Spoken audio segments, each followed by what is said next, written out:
So guys, today we're going to talk about the 10 best tourist points in Rio de Janeiro. What are the best sites in Rio de Janeiro? What are the best places to visit in the marvelous city? One of the most tourist destinations in Brazil, the old capital, it's over 450 years old, is one of the most cinematographic scenarios in the country. It is no coincidence that the first cinema exhibition in Rio took place in Rio de Janeiro in 1896. In this video, let's check out 10 places that made many people fall in love with the city far beyond the beaches of Rio. Each one has their favorite tourist spots, of course, but for me, these tours are unmissable programs to do there. Let me know in the comments what do you think and what is your favorite spot in Rio. Let's start. Hi guys, welcome to All in Brazil channel, the first channel in YouTube made by Brazilians for you. Our goal is to help you to have the best experience to your trip to my country. Today I'm going to talk about 10 places you should go in Rio de Janeiro. But before we start, if you're liking this video and the tips we are giving to you, like the video, subscribe to the channel to receive all of our videos. And if you are a little lost with your travel, we can help you to plan it. Send an email to onlinbrazilchannel@gmail.com and we can help you with our program to consult you with your travel. We will make a video call and help you to buy your tickets, book the best hotels, choose the best bars and restaurants, and also pick up the best tours and places to go. So click in the link in the description of the video or send us an email. What to do in Rio? Let's start our video with some outstanding facts about Rio. In 1763, Rio de Janeiro became the capital of Brazil, a position previously occupied by Salvador, still a colony of Portugal. Another notable fact in 1808 was the transfer of the Portuguese court to Rio de Janeiro, an event that marked the development of the city and the country. In 1931, the inauguration of Christ Redeemer, the ultimate symbol of Rio de Janeiro, perhaps even of Brazil, took place. With the inauguration of Brazilian in 1960, Rio de Janeiro lost its role as the capital of Brazil, but it has not lost its importance.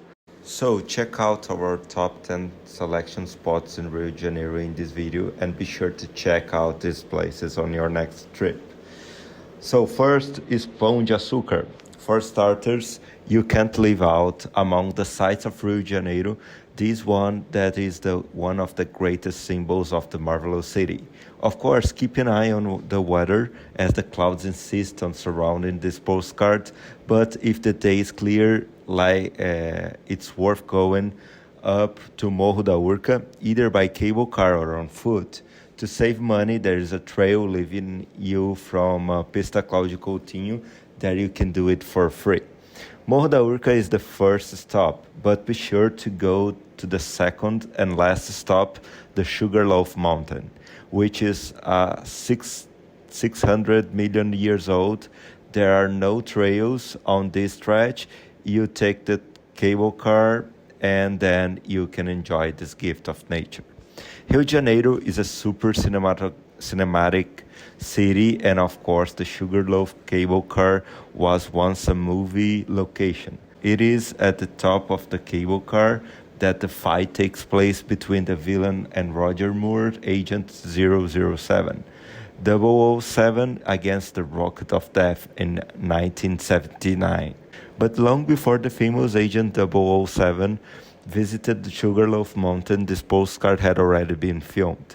In 1946, Alfred Hitchcock flew over Rio in his film Interlude, and it also included scenes in the center, in Cinelandia, in the Municipal Theater, and in Copacabana.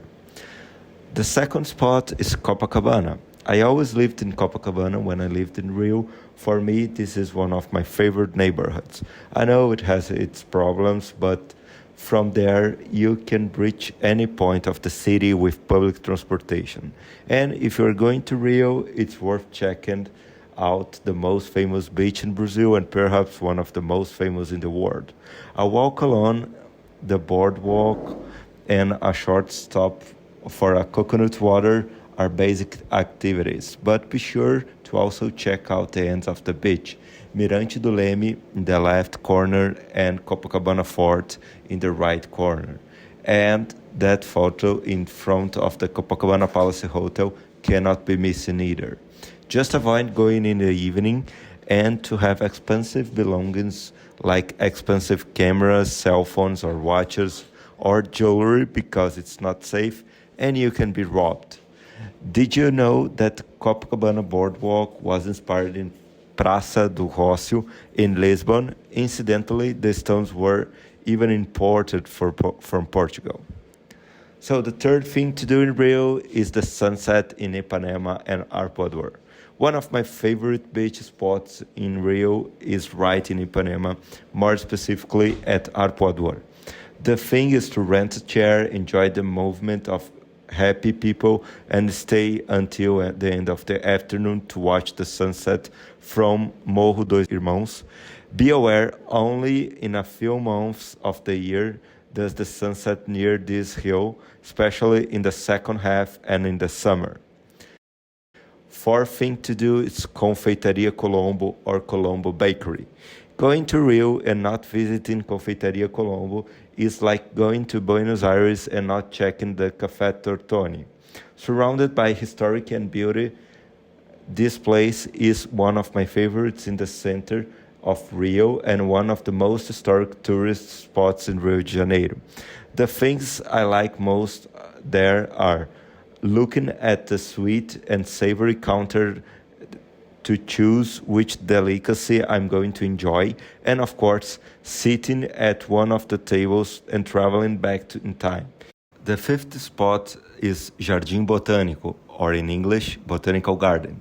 To maintain the diversity of tours in Rio, which is indeed a city with attractions for all tastes, a visit to the Botanical Garden is one of those places that deserves your attention and your time. Who knew you could find a peace and tranquility in one of the most famous sites in Rio de Janeiro? Dedicate a few hours to exploring the park, which has several interesting corners, such as Sensory Garden, the waterfall, the grotto, the Vitória Regia Lake, the Mexican Garden, and the Japanese Garden. The main alley of the Botanical Garden is Aleia das Palmeiras, with 134 imperial palm tree with an average height of 30 meters. The oldest date from 1842, and it was made by Peter I. The sixth attraction is Parkilao. Not far from the Botanical Garden, another surprising place is Parkilao. Not everyone includes it on the list of the best tourist spots in Rio. It was once a sugar mill, then passed through the hands of several owners who transformed the place, creating gardens, a replica of a Roman palazzo, and the mansion. The external area reminds us of some places in Sintra, such as Quinta da Regaleira, where the gardens become a kind of amusement park, where it is possible to visit an aquarium or walk inside artificial caves. Okay, it may seem a bit fake, but within the context of the gardens, there are parts of the Tijuca National Park. The place is unique. A breakfast at the Park Lodge is a really great thing to do. So arrive early and avoid weekends. Despite this, it's really nice. The products are nice. The DRI Cafe is located inside the mansion around a swimming pool and an area with marble and tiles brought from Italy. The state of conservation leaves a little to be desired, but even so, it's a unique beauty. Seventh spot is Prainha and Grumari. Although I love Ipanema, I really like the wild bits. Beyond Barra da Tijuca, Prainha and Praia de Grumari are delightful spots to enjoy nature. It is impressive that in a big city like Rio de Janeiro, it is possible to find the sea with such incredible colors and beaches still so preserved. For those who like to escape a hustle and bustle of the South Zone, this is also the best option. Although there there the hustle and bustle is different. Finding a place to park your car is difficult. There is no public transport to the beaches, so parking spaces are very competitive. Get there early, especially on weekends. 8th spot, Real Gabinete Português de Leitura. In English is known as the Royal Portuguese Reading Cabinet. It's hard to choose one of the places in the center that I like the most and get emotional when I visit. The Municipal Theater and São Francisco Church in Largo da Carioca are some of them, but the Real Gabinete is probably one of the sites in Rio that moves me the most. Since the first time I saw a photo of this place in a magazine, I was already curious and amazed to know. When I actually got to know it, it was that fascination. And when I actually got to know it was a fascination. And from time to time, I find myself observing the details of the architecture. It is a beautiful jewel of center of Rio. The 9th place is Parque das Ruínas. Parque das Ruínas is a great excuse to go up to the neighborhood of Santa Teresa, located on Morro do Desterro. Santa Teresa, the hill that was an escape route for slaves after the construction of the Carioca Aqueduct, Arcos da Lapa, began to be occupied by people who sought milder temperatures at the top of the city. Unlike other hills in Rio, which are occupied by communities, Santa Teresa is the neighborhood of ateliers, bars, restaurants, and artists. The neighborhood even became the setting of some global soap operas such as Império, which recreated some of its streets in the Studio Globo, the famous studio complex of the station. But an unmissable program is to check out Parque das Ruínas, in reality a cultural center that aims to promote Rio's cultural activity. The architectural project integrates the ruins themselves with a metal and glass structure. The ruins belong to a palace that belonged to the patron of the arts, Laurinda Santos Lobo. At the time, early 20th century, her residence became a meeting point for Brazilian modernism. Even if you are not a fan of art or architecture, the view from Parque das Ruínas to downtown Rio and Guanabara Bay is very beautiful. It seems that whenever we walk around Rio, we are always looking for a viewpoint to enjoy the city from a different point of view. And looking at the landscape of Rio never gets old. The 10th is Corcovado e Cristo Redentor. You can't leave Christ Redeemer out of our list of tourist attractions of Rio de Janeiro. There is no other image that sums up Rio de Janeiro more than Christ. And even if you don't go up to Corcovado, Christ can be seen from several points in the city. In fact, many locals have never gone up there. Christ Redeemer, which is 38 meters high, added to the 710 meters of Morro do Corcovado, dominates the landscape of Rio. To get there, the most traditional way is the Corcovado train, but there are also options for vans or by car, leaving from other parts of the city, such as Copacabana or Largo do Machado, or even taking a trail from Parkilao that you saw that you could see sooner in this video. Even so, you have to pay when you get up there. Honestly, I don't think the train journey is essential. Inaugurated in 1931, it is one of the new 7 wonders of the modern world as voted by New 7 Wonders. Anyway, this list is just a starting point to explore the city, and we try to distribute different types of walks and neighborhoods, which allow you to know each of the facets of Rio.